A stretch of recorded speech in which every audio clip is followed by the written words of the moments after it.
On this program, we've spoken quite a bit about the Gateway Tunnel project. Now, the Obama administration, it called it the most important project in the country.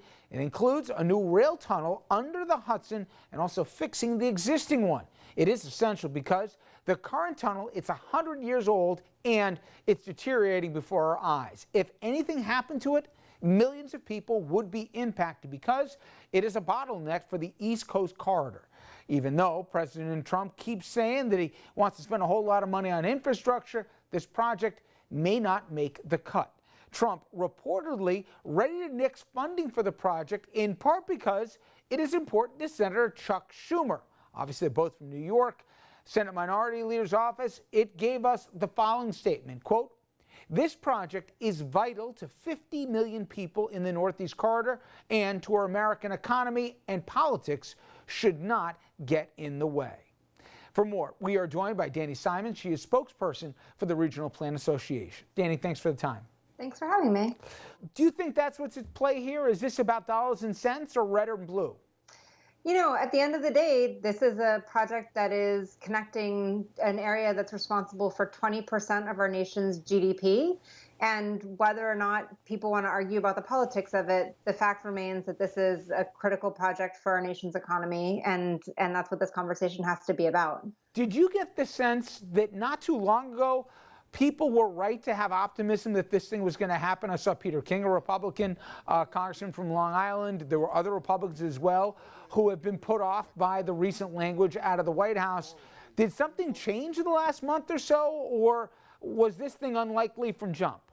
You know, what I think a lot of people don't know about Gateway is that there are significant portions of the project that are already underway. The Portal Bridge project has already started preliminary construction.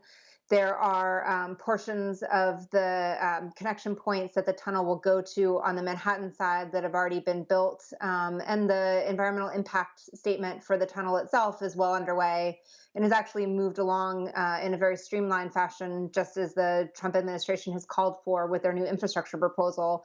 And so this is a project that has some momentum going already, that people, I think, really did feel optimistic about, that is vital and that is really well supported by the residents who live on both sides of the Hudson River that depend on this, but also broadly by the business community in this region that understands the role that this plays both for the regional and the national economy. And so I think that people felt like this was proceeding apace, and what's happened in the last few weeks is a bit of a surprise.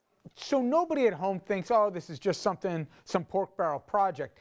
This thing's 100 years old, and it was damaged during Sandy, and I know people talk about it a lot, but it is basically, you need it for transportation here, specifically when it relates to commercial stuff as well. They need to have this thing working, and it desperately is out of date.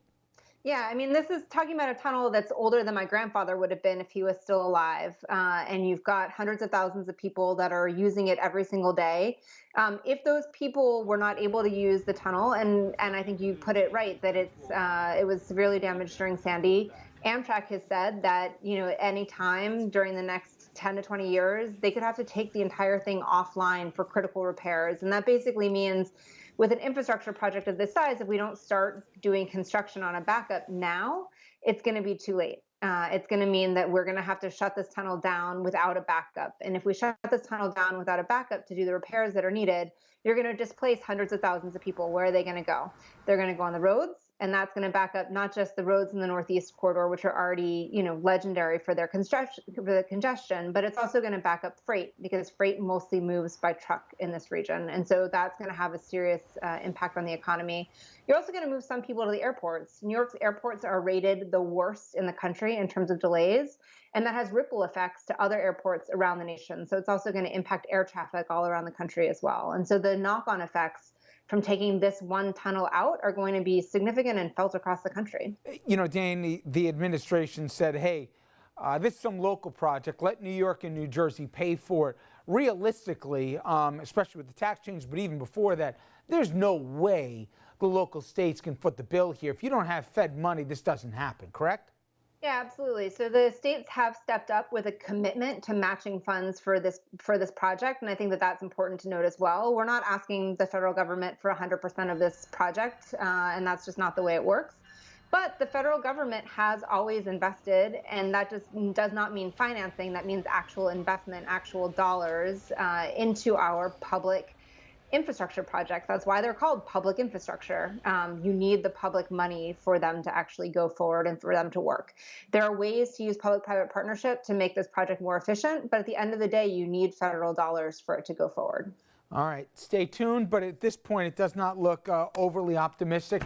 Dani, I appreciate your time, though. Thank you. Thank you. And you know what? I am still an optimist, and I think that these things do get sorted out. And I think that this project is too important to not get the funding that it needs. Up next, a 1-2 punch. Our area is still recovering from Friday's storm. Now another one on its way. We'll track both the outages and the nor'easter heading our way.